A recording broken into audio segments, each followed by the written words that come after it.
નમસ્કાર દર્શક મિત્રો, હું છું રૂપલ વણિચિયા. સંપૂર્ણ ન્યૂઝમાં આપનું સ્વાગત છે.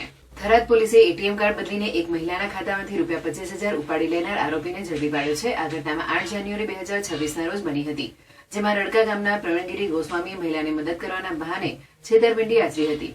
મળતી માહિતી મુજબ 8 જાન્યુઆરી 2026ના રોજ એક મહિલા થરાદ 4 રસ્તા પાસે આવેલા એયુ બેંકમાં એટીએમમાં પૈસા ઉપાડવા ગયા હતા.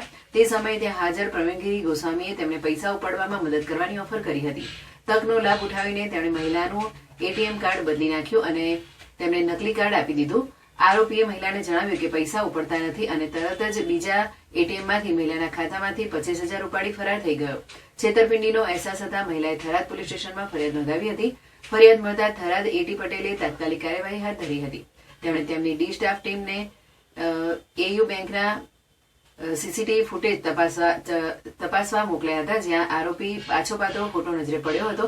પોલીસે તપાસ કરી કે બદલાયેલા એટીએમ કાર્ડમાંથી ક્યાંથી પૈસા ઉપાડવામાં આવ્યા હતા.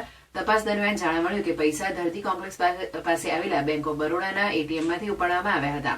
પોલીસે તે સ્થળે જઈને કેમેરામાં આધારે ખાતરી કરી. આસપાસની 20 જેટલી દુકાનોના સીસીટીવી ફૂટેજ તપાસ્યા બાદ પોલીસને આરોપી અંગે ચોક્કસ માહિતી મળી હતી.